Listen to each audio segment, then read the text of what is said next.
C'est bon, on fait le suivi. Check qui focus bien sur ma tête. I'm the boss.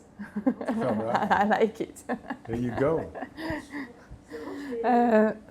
Tu peux faire le clap, ouais.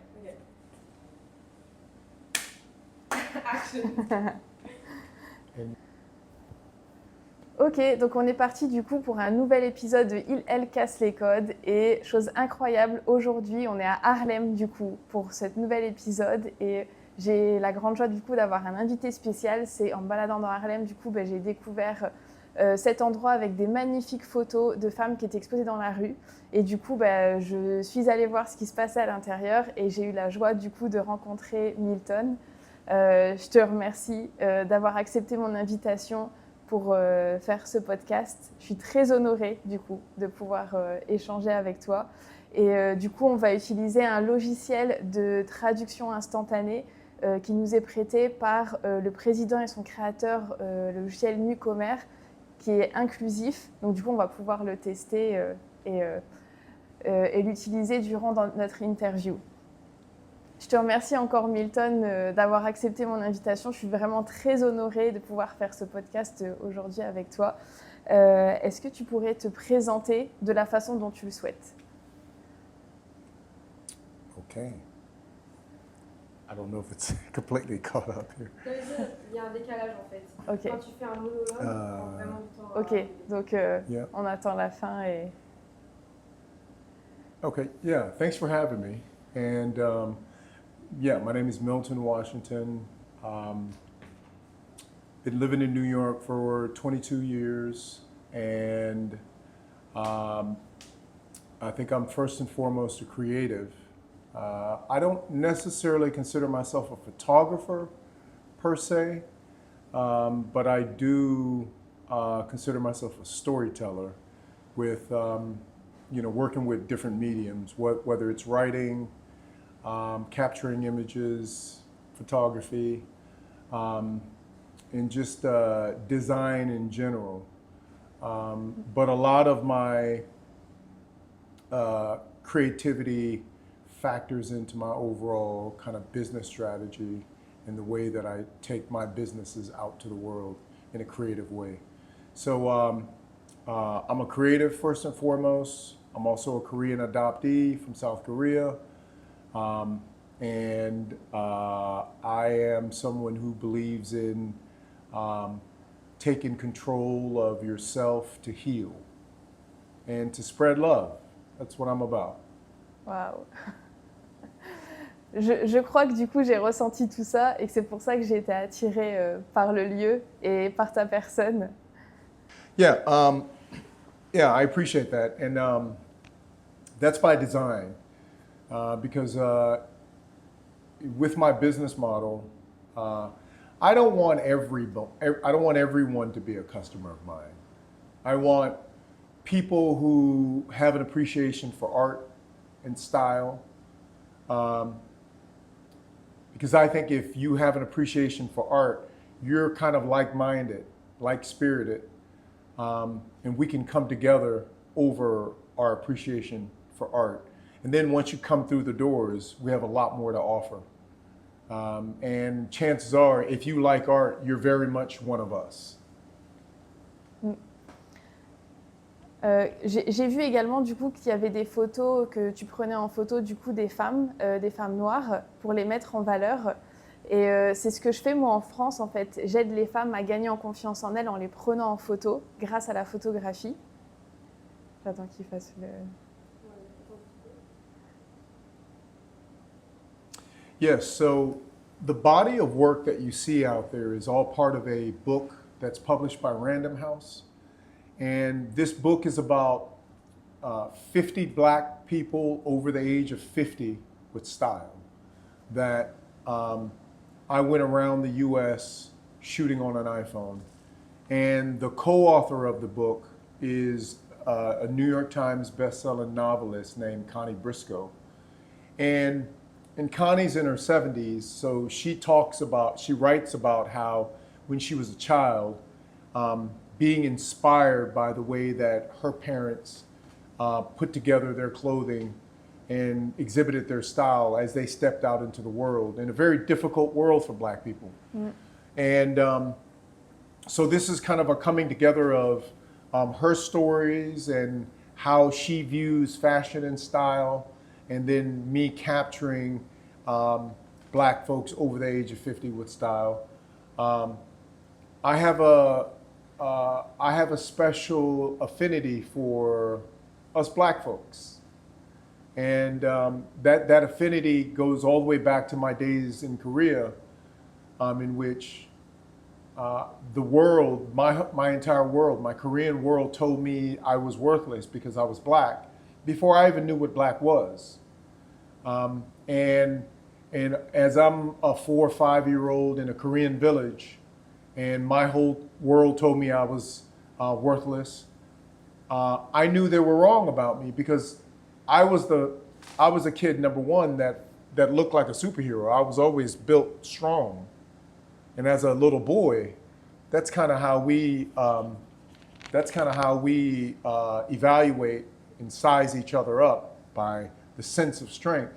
So I knew I was not what they professed me to be. I knew I was more than worthless. I knew that. And I knew that as I looked so strong, even to myself, I knew that my Blackness had something to do with my difference. So I've always had an affinity for Blackness well before I even knew what Black was, because I was the only Black person in my Korean village. But there was something that I just knew, that I knew I was valuable. So that translates into my photography. I have a love and an adoration for us Black folks, and I think it shows in my photography. Ok. Du coup, tu as réussi de faire de ta différence une force par rapport à la perception que tu avais de ta personne, et tu as réussi du coup, en arrivant ici, à le transmettre, la façon de faire que ta différence était une force, en fait, à te voir positivement. Well, the short answer is yes.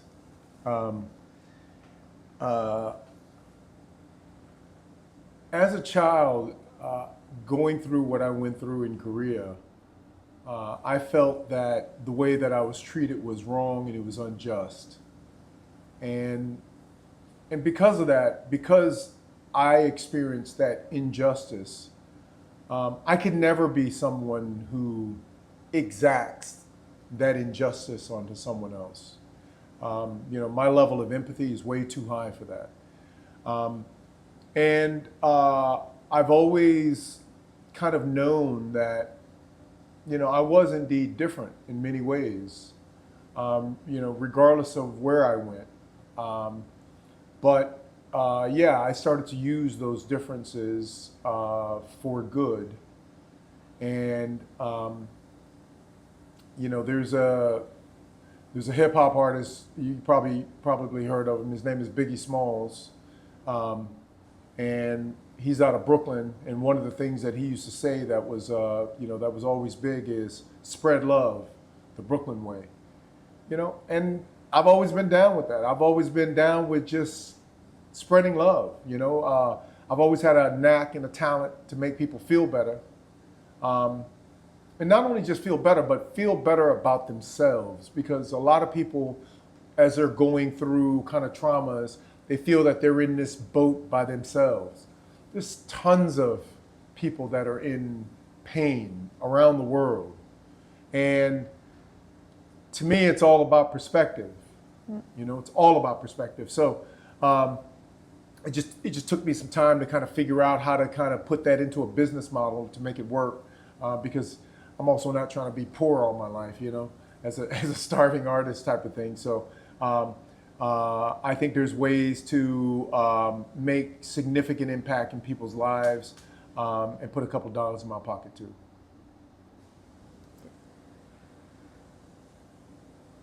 Oui, et l'entrepreneur, parce qu'aujourd'hui tu es un entrepreneur du coup qui fait plusieurs choses, c'est avec ton vécu, ce que tu as appris, et aussi ta belle façon de voir les choses, qu'aujourd'hui tu aides les gens, parce que l'entrepreneur c'est ce qu'il fait, il aide les gens, il résout des problèmes, et toi avec tout ce que tu as appris et avec ta façon de voir le monde, c'est ce que tu fais aujourd'hui.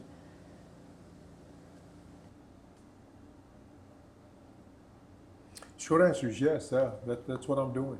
Yeah, absolutely.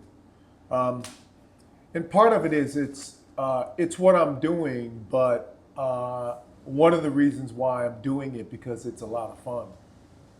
You know, and it's very much in my personality. You know, I like I said, I've always had some certain skills that make people feel good, and it's a beautiful life when when you're really doing what you love to do, and because of my circumstances in South Korea, creating community was vital to me because I didn't have community there. So I was always in search of that, and then I get separated from my mother. Then fortunately I got adopted by a great family, but I was always looking for community. I was looking for people who were like me, who felt like me, who felt isolated, who felt rejected, but were not only good people, but good people with a deep desire to do good. And that's part of my company's mission. I just want to coalesce those people because I think we have a lot more work to do, and I want to inspire others to do what they can to impact their communities. Et si j'ai bien compris, tu parlais d'inspiration et le fait de créer une communauté. En fait, moi, ça me tenait à cœur aussi de faire l'interview avec toi parce que la communauté noire en Amérique, vous inspirez le monde en fait et vous servez de modèle pour les personnes noires dans le monde entier, et notamment en France. Vous êtes vraiment des modèles d'inspiration parce que vous mettez en valeur en fait le fait d'être issu d'une minorité, le fait d'être noir et le fait d'en faire une plus-value en fait, de voir ça positivement là où pour d'autres personnes c'est vu négativement en fait. Et c'est vraiment une source d'inspiration et c'est pour ça que ça me tenait à cœur aussi de pouvoir mettre en avant ton profil, encore plus si tu mets en avant les femmes, mais de façon générale ce que tu fais et ce que tu proposes. So, first of all, there's a couple things. My relationship with women, right? I come from a background in which I've lost one mother at the age of 8, and then I gain another mother, who ends up being a continuation of my mother and father. End up being a continuation of my Korean mother. My father is really strict. My Korean mother was very strict with me because she knew that she had to be very strict with me to protect me from the world. But then my American mother was very nurturing. My Korean mother had a strong nurturing side. So I had a great balance with my Korean mother. And then, like I said, there was a continuation of my Korean mother in my adoptive parents. So, but I got to witness how the world, they despise me for being black, but they despise my mother for having me. And the way that my mother protected me, made a deep, deep impression on me. And then that affinity that I have for outsiders, people who are rejected, people who are isolated, very much goes towards women in general in this world. Because, it's no secret that so much of the power structures around the world inherently keep women down. It's not a secret. It wasn't so long ago, even here in the US, that women were allowed to vote. That's crazy.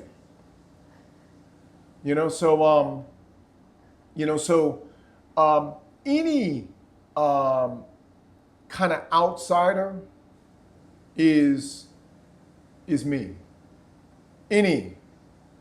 You know, I was always that kid that, because I was always pretty big, but on the playground, if some little kid was getting pushed around, I went to go save that kid. I didn't have to know him. I stood up for that kid because I could never be around and experience someone being pressed down without saying something. So, part of my mission in life is just to allow all of us who's felt different, who's felt rejection, who didn't feel included, to know that, you know, there's a whole bunch of us, you know, and one of the things that I try to teach is not only tolerance, but openness for all of us, you know, because I think there's a great deal of beauty in the differences, you know. You know, it's the average person out there is kind of pretty pedestrian and kind of regular. Give me something different, you know. You know, one of the communities that I think that I'm plugged into pretty well is the LGBTQ community, for instance. You know, at any one of my parties that I used to have, out of all the men who are there, probably 70% are gay. I'm a straight man. I'm confident in who I am around anybody. You know, some people go, so, you know, Milt, what's up with all your gay friends? I'm like, think about it. The rejection that I felt as a little boy from day one for something that I have no control in. And as I talk to many of my gay friends, they go, I was born this way. They got no control in that. And for the world to try to hold them down and make fun, and when there's so much value there, I just think it's you know, not only is it just bad policy in general, but it's just such a waste of so much talent, so much contribution that somebody could have in this world if they're just left alone. Let them be. You know, so part of my mission in life is to let everybody know that you know, you're not alone. There's many of us, and we got a lot of flavor. And be you, but also be good. You know, and that's a critical component to who and what I am. Be good. Because this world is bad enough. And, you know, we shouldn't be, because we felt all this angst and the communities out there that rejected us so much and they hurt us. No, it's on us not to hurt some more. You know, let's uplift. You know, because I think there's a lot of personality and talent out there that just don't come out into the world in the way that it could because of this power structure that be, you know? So that's my mission in life, to let everybody know that they're not alone, and let's do some good, and let's be warriors for good.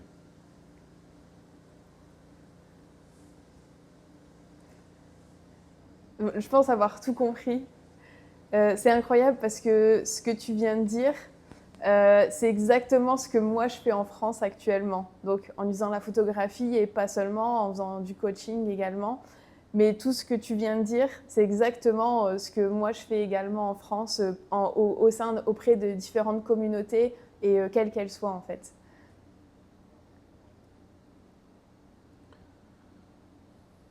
Yeah. She tries. T'as redit ce que t'as dit? En fait, je fais exactement la même chose. Je suis autant dans la communauté gay que auprès d'un collectif féministe, que dans des collectifs dans les quartiers pour les minorités. Et en fait, je côtoie absolument tout le monde. Les activistes, quoi, les militantes. Okay. Tu vois. Ladies as well. So Yeah. like the gay community, we went through feminist activism, Yeah. and Dans les quartiers aussi, and où like c'est for des minorities. minorités. Yeah. Donc, Yeah. et je fais connecter les gens, en fait, She je les wants fais to- se rencontrer. She wants people to connect, and from all these different groups to be able to like all connect, I guess. Is that Yeah. right? Mhm. Yeah.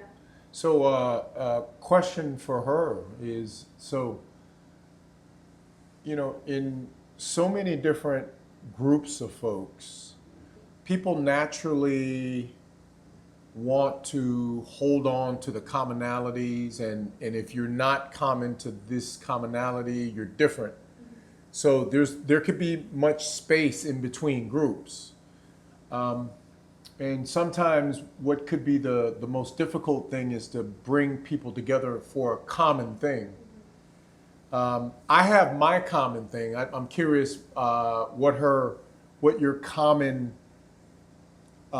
mechanism is to bring everyone together so they can mingle and not bring everyone together and stay separated. T'as compris?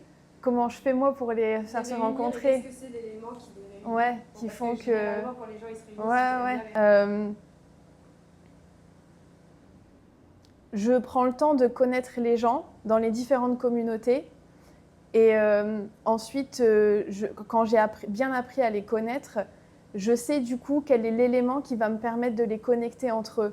Donc parfois, ça va être sur des événements globaux, ou alors ça va être un événement en 1 à 1. Mais en fait, comme j'ai fait des études en sociologie et que j'ai une bonne intelligence sociale, j'arrive à savoir quel est l'élément qui va faire qu'ils vont connecter entre eux. Et j'utilise ça.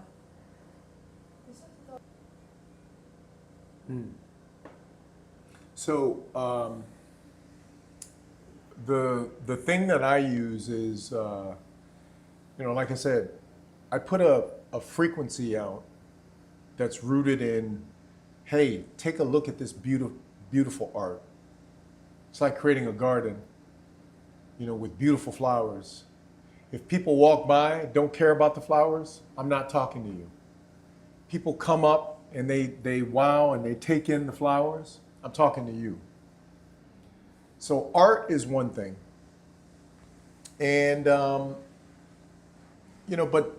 different people have different levels of engagement, talking to people they don't know, even when they're both consuming a common thing, like common art, right? But one thing that helps with the interaction and the connection is these flowers, smoke, cannabis. So if you're smoking with somebody, and if you partake and you're around beautiful space and great people that are bright and they're talkative, and this gets more, it's like going to a bar meeting folks, but cannabis is better conversations than bar conversations, because where bar conversations, alcohol usually leads to, ooh, I want you, I want to take you home. Cannabis is, hey, let's talk about the art. We're both artists. Let's talk about art and how do you do this and that, and it's about getting better. It's not about capturing somebody, So the idea is if you bring people together who have an appreciation for art, beautiful art, and then you get them to smoke, you change the world. People come together. People stop seeing the differences. They see the commonalities. And you could deeply connect, especially when you know that you're in an environment and a social setting in which you can kind of let your guard down a little bit. Everybody seems to be good people. They don't seem to have bad intentions. And real things happen in that environment. So that's what my model is. That's what I want to try to propagate. So art and cannabis consumption.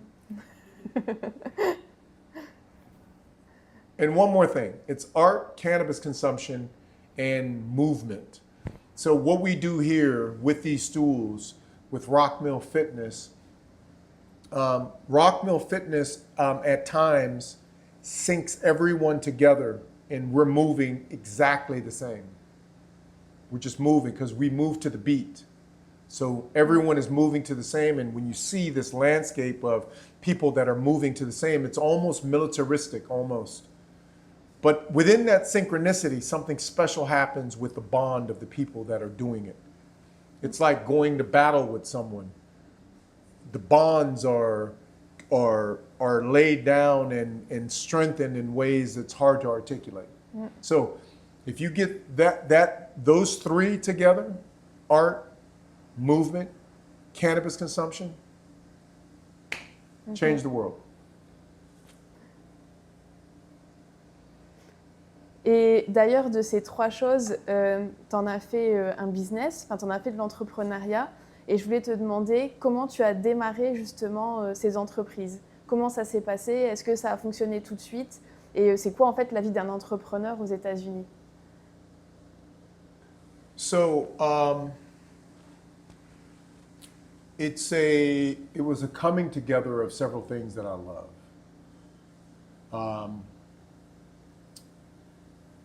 I have been practicing my photography ever since iPhone 3, I think. And then I think maybe iPhone 5, I got introduced to Adobe Photoshop Express, which I can touch up my photos and make them look more dramatic. So that's something that I've been doing for some time. And I've been doing, like I said, practicing to get better, practicing that craft, right? Even when I had my corporate jobs, I always sold a little weed on the side. And part of it was because I felt that, especially as a black person here in New York and in Harlem and Brooklyn and other places where black folks are highly populated, we oftentimes deal with other black folks who we buy from. And I thought that whole process was a mess. You didn't know what you were really getting. You damn sure didn't know if it was clean or not. And that, what we call a corner boy, that corner boy always, that corner boy never seemed to respect my time. So to purchase from him, I had to burn up hours and hours and hours. Oh, I'm coming, Mill. I'll be there in 15 minutes. 15 minutes turns into 4 hours. And it's a Saturday and I'm trying to get out and have a good time, but I'm waiting on this guy. Terrible. So what I wanted to do was, I wanted to stop that. I felt that we deserve better than that. But, from one corner boy dealing with another corner boy, everybody was the same. I said I wanted to change that. So I was selling a little bit of weed to my creative and corporate friends who didn't want to deal with the corner boy. I was giving them what the strains actually were. So there was full transparency there. They knew where it was from. And when I said we're going to meet at 2 o'clock, we're meeting at 2 o'clock. And that seemed to resonate with so many of us. So many of us was like, oh my God, Milt, I'm so glad that you're doing this. And I'm like, wow. Like, I guess it wasn't just me experiencing this, and it wasn't just me who was fed up with this. So, meanwhile, I'm still practicing my photography. So then I'm selling a little bit of weed. And then, this is 2024. So in late 2017, after a doctor's visit to the orthopedic, the doctors told me that I needed double knee replacement surgery. And the double knee replacement surgery was because of years of college football here in the United States and years of competitive racquetball.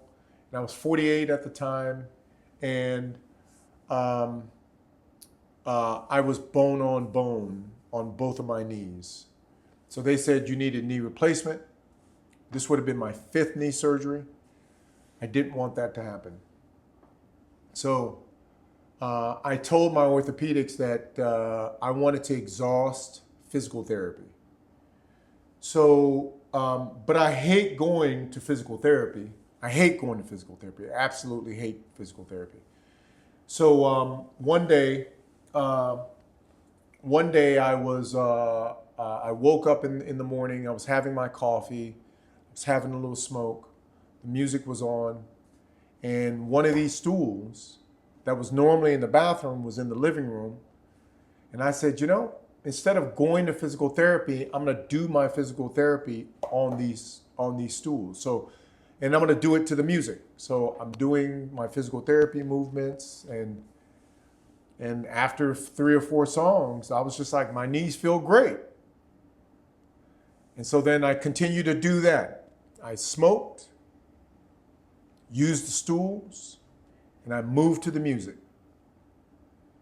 And after a couple of months of development, I lost all this weight. And I was just like, what is going on? What is this? And not only did I lose all this weight, but my pain was gone. In my back, I used to have severe back problems. Most all of my pain issues disappeared. And me and my girlfriend at the time, we used to do it together. We used to do this thing that I was developing together. Big fun. And then, you know, after we did it together, it's time to go to sleep. We get into bed, we do something else together, and that was big fun. It was the best we ever had. So there was something that was changing me about this system of movements, that it was difficult for me, even as a college athlete, for me to explain. And it seemed to be almost magical in its effects. So I continued to develop it for another 7, 8 months. And then at the end of all that time, I started to open it up to other people. And the effects were dramatic. And I felt that this was an uncovering of an indigenous medicine. It's what I felt, because people came in with rib injuries, back injuries, sciatica, shoulder injuries, all sorts of issues that it seemed to take care of. And at the highest level, that's really what I'm about. I'm about healing. All of us need some healing. Every one of us. And I'm about owning your past, owning your traumas, and taking control of your life, and healing, because if you want to have a good life, you have to confront your traumas. You just have to. You can't let those traumas govern you in the background. Can't do it. It doesn't work. So I think everybody needs that message. And everyone can benefit from that message. And everyone, when we do Rokmil Fitness, everyone can get into a deep meditation with self. So getting to know yourself better is key in that. But while you're moving with everyone else, you're feeling connected to a community that is loving. So deep dive into self while feeling connected to a beautiful community. I think that's the magic. And that's what I'm trying to spread. Est-ce que, du coup, il y a des personnes qui t'ont aidé ou qui ont été des piliers quand tu as commencé à entreprendre? Ou est-ce que vous avez des aides ici aux États-Unis quand vous faites de l'entrepreneuriat ou quand vous créez un business? Sure. So the first question is, there's always, support that you can get to start a business from federal government, state government, city government. There's resources that you can always look for and go after. I'm not good at that. All the paperwork, all the reading, do this. And apply, deadlines. I'm a hustler. You know, I'm from the street. I don't get into all that. You know, there's money there. You know, in an ideal world, if I found someone with expertise in getting those grants and loans and all that, I'd hire them to go do it. I'm not doing it. You know, so the short answer is yes. There's all sorts of support from a government standpoint, community standpoint, if you want it, but it's a lot of work. Then the second part about kind of what did kind of support look like from my personal friends and all that. You know, it's always you know, when you are doing something like this within the world of fitness, that is fitness that's different and it's innovative. Anytime you're dealing with an innovative thing innovative means different. It's intrinsically different. You always have to, you know, kind of get over people's mindset over an old way versus a new way. This is where storytelling comes into play. The stronger you are at telling a story, the more open people will be. But you know, some people say that I'm a force of nature. I am insistent.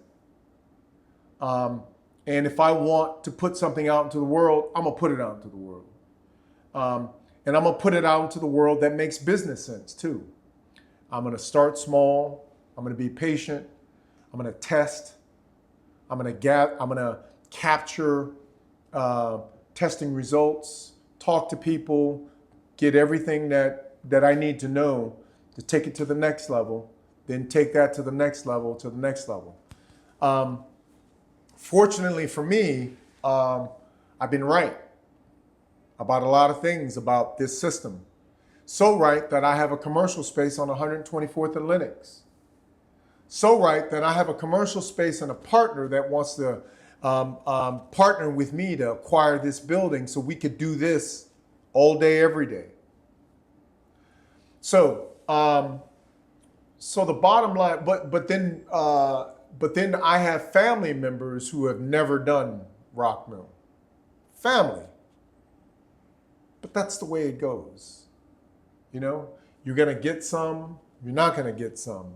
Someone might see you as the little boy. Some people don't know the little boy. Some people see you as the man that's bringing something new and they're willing to jump in. It's just the way it is. You got to have thick skin when you are looking to innovate into an industry. You have to have thick skin and you have to be hell-bent on getting this out there. And to some degree, you don't care about what someone else says. So that's where that little kid who was from Korea, who had something to prove to those kids in Korea, that's where it comes in handy. I don't care what you say. I know I'm right. So I'm going to get this out there. And if you become part of this, your life is going to be better. And I'll prove it after one session. So, yeah, there is some acceptance from the world. There is some skepticism from the world. There is some rejection from the world. But out of the whole world, I only need this much. That's it. And when you break this down out of this, one of the things most all of these people, they love art. They love it. And so me, I choose to only really want as a customer base people who appreciate art. It's going to go beyond that eventually. But to really kind of form the critical mass of members and customers for Rokmil so we can really go out into the world and get loud with it, I want those folks first. Because I think there is something unique about people who have a deep appreciation for art. I think they have a heart. You know, I think they want to do good. They appreciate beauty. It's hard to be an asshole and appreciate beauty at the same time. You know what I mean? You know, we don't want any assholes. You know, so we'll see if this works.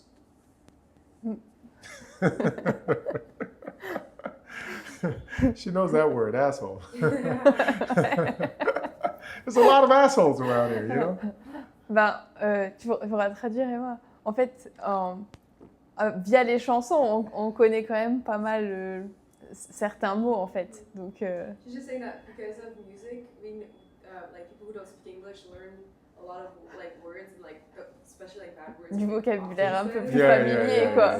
So like those are so words they hear often. Et la culture américaine, c'est quand même une référence Yeah, and like sur, American culture is very like referenced in the rest. surtout dans les milieux populaires en France. Sure. Donc, Sure.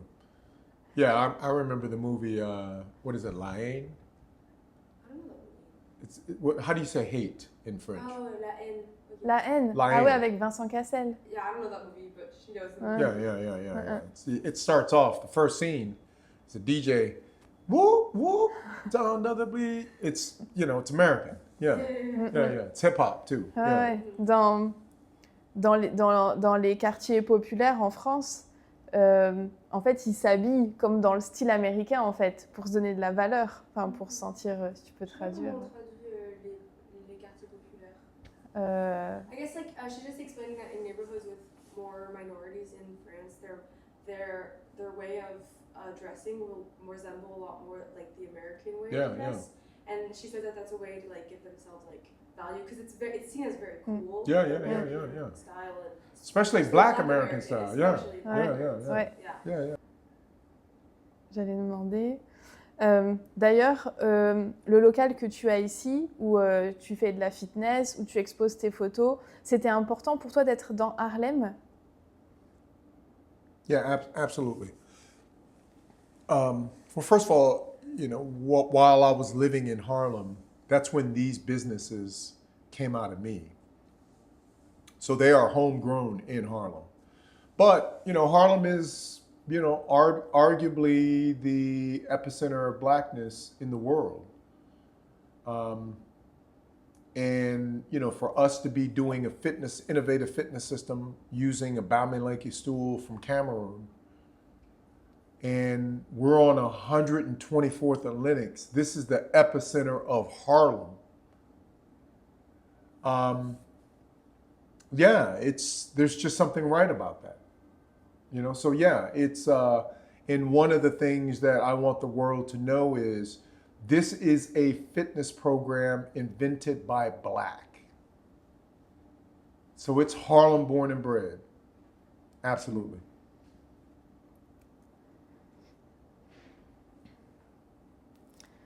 Est-ce qu'il y a des personnes qui t'inspirent? Et si oui, quelles sont ces personnes? I'm a very, like I don't keep track of many people. I am very kind of tunnel vision. I don't have very high regard for celebrities and all that. And I also know how, you know, I remember years ago when I found out like how racist Gandhi was, right? I was just like, wow, for a second. Then I was just like, of course, you know, because everyone has got their thing. You know, we hear the stories. It's not like their stories is all it is. You know, there's a flip side of Martin Luther King that not a lot of writing has been done about, but because everybody's a human being, you know. So I don't really get caught up into heroes very much. But to answer your question, you know, I just get inspired by people who just overcome, you know. There's an older woman who does Rokmil. She's in her late 70s. She walks on a cane. when she got introduced to me, she came in on her cane and she was very unhappy looking. She didn't smile at all. She didn't smile at all because she was in a major car accident a year ago, and her body hurts, full of pain. So of course she's not going to smile. I got a shoulder injury right now because I was in an accident, and when this shoulder injury is hurting, I'm like, I'm not smiling. But her whole body feels like the way my shoulder does. But number one, she came in here and she did the thing. Cane and all. She did it. And now number two, she's just plugged into this community and just hangs out with us, and she talks about how her life has changed. That is someone who inspires me because she's got it pretty tough. I don't know what it feels like to be a 70-something-year-old person walking on a cane. I can imagine, because some days my body feels like I'm 70-something years old. But the fact that she comes in and out and keeps doing it, that's inspirational to me. And does so then with a smile on her face. I get inspired by people who overcome. And overcome with an attitude.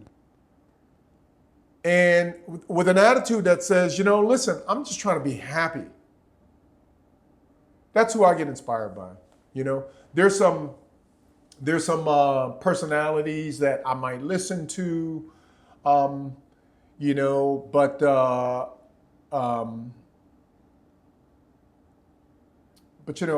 I've been on this earth for a little while now, but I think I've lived several lives, and I think I know some things.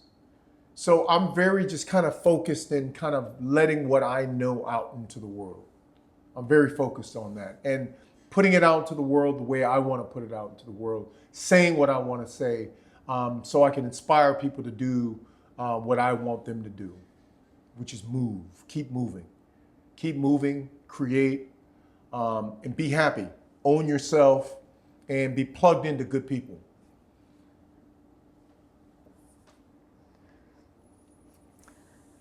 Pourquoi le nom de Rokmil? Rokmil is Republic of Korea, because that's where I'm from, and Okay. Milton. Yeah, because this whole business is that story. It's I made a promise to those kids in Korea. As a 5-year-old, I said, okay, you guys don't want to play with me, but I'll go and make some friends, and I'm going to make some friends in America. We all wanted to get to America, and I knew I was going to get to America one way, shape, or form. I was going to make it, and I thought my skin had something to do with it, So, and then I said, when I get to America, one day I'm going to become strong and powerful, but when I do, I'm going to be strong and powerful, but be a force of good. I'm not going to be looking to hold anybody down, and I'm going to try to spread love. So that's that story. Yeah. C'est top, j'adore. Enfant, tu rêvais d'être quoi? When you were a kid, what did you dream of being or doing? Well, I had no clue what I was going to be in Korea because it was sink or swim. I was just trying to get out of Korea.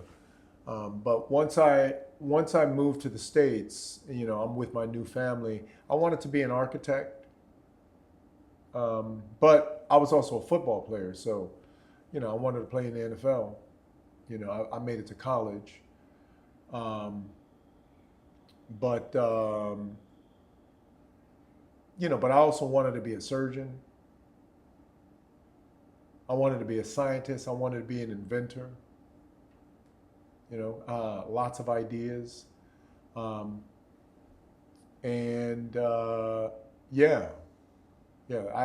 think architect, inventor, and surgeon were my big desires. Inventeur, c'est fait puisque tu as inventé un nouveau concept et que bah, tu l'as créé et tu l'as mis en place. Yeah, and I have a lot of ideas that I know that are. I've had ideas that have come into the world, and there are brands now. So I know the way that my mind works on innovation and creating a thing.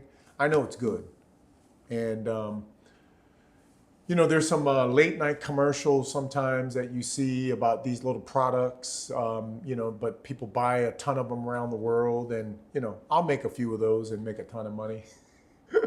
And but because a lot of inventions and products that come as a result of these inventions require the story to tell to get these inventions into people's hands. And that's a part of the business that I enjoy, telling that story, coming up with that story. Yeah, but yeah, as an inventor, I got a lot more in me.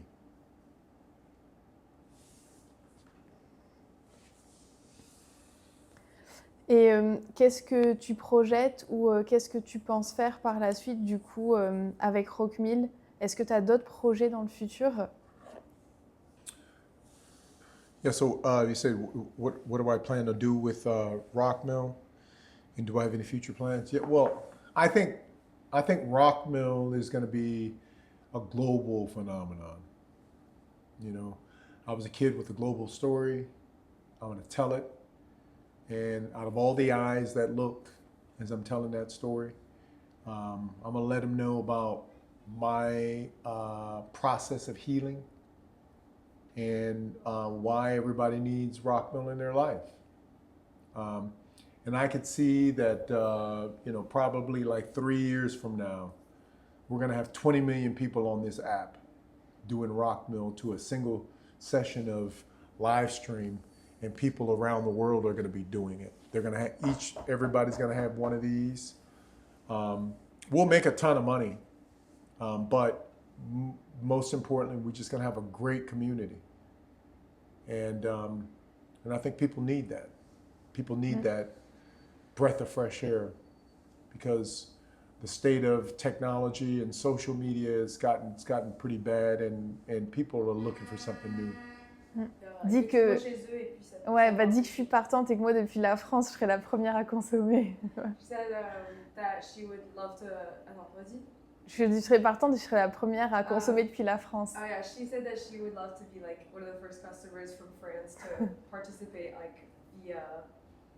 Like you wanted to do. Like, We've had a couple people do it already, so but I got some friends in France. Yeah. Well, she can join them. Yeah, sure. But she might be one of the first, like once we properly get out there, So yeah, that'd be cool. Ma dernière question, si tu pouvais remonter le temps et que le Milton qui a vécu tout ce qu'il a vécu aujourd'hui, ce qu'il a compris comme leçon, comme expérience, il pouvait aller donner un conseil au petit Milton, qu'est-ce qu'il lui dirait? If I give little Milton advice, what would I say? I don't, I like where I am now, but let me see. My advice to the younger me.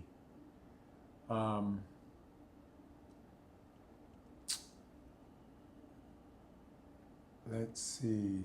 Oh yeah, it's you don't have a lot of time to waste. It's just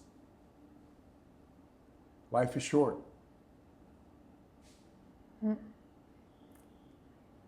C'est tellement vrai. That's very true. Yeah, there's all sorts of, I can look back on my life in which, because I might have lacked direction. I was just kind of spinning, not advancing. I could have been advancing, a lot, but without that direction, you know, I wasn't able to. So, but, you know, having direction, having the courage to go after something, you know, that kind of changes the game. So life is short, get after it. Mm. Yeah. Et si tu peux traduire cette question-là, s'il avait un message à faire passer, si tu avais un message à faire passer aux personnes en France issues de minorités, qu'ils soient entrepreneurs ou pas, mais que tu pourrais leur faire, étant donné que les États-Unis, vous êtes un peu le modèle pour beaucoup en France, qu'est-ce que tu pourrais leur dire et leur dire à la caméra?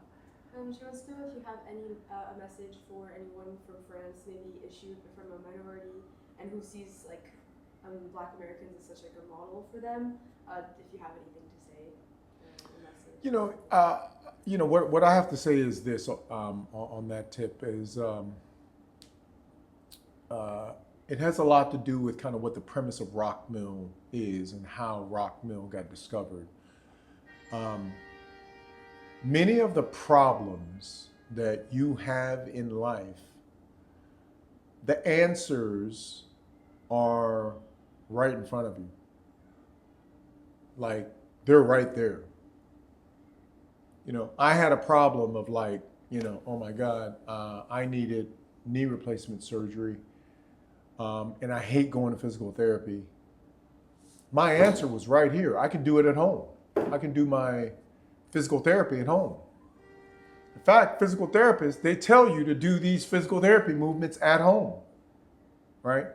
But there's you know, sometimes you can have a dream. You know, one of the things that us human beings that we do is we always want something we don't have. So we're here, we want to be there. When you go there, you want to be back here. You know, you got this good friend, but you got, I want another good friend because this friend is not perfect. I want a perfect friend. And then you get another good friend, and then this person ends up suing you, and now you want your old friend. You know, you always want that. So that there's an aspect of human nature that says you always want something you don't have. You have most all of what you need right in front of you. So to get to where you want to be, look around. Like, your answers are right in front of you. What do you have in terms of skill set? What do you have in terms of your network? What do you have in terms of tools and capabilities to get after what you want? You can get after pretty much anything that you can get after with what you got. You don't need something else to get going. You can get going now. That's what I would say. Thank you so much, Yeah. Milton. Yeah, thank you. Donc on arrive à la fin du podcast, donc je suis juste hyper reconnaissante du coup d'avoir pu vous rendre accessible le parcours de Milton et de pouvoir faire un podcast depuis Harlem. Du coup c'était, je sais même plus le combienième d'épisode de Il casse les codes, mais du coup on se retrouve pour une prochaine fois. Ce sera très certainement en France et peut-être une prochaine fois encore ailleurs dans le monde.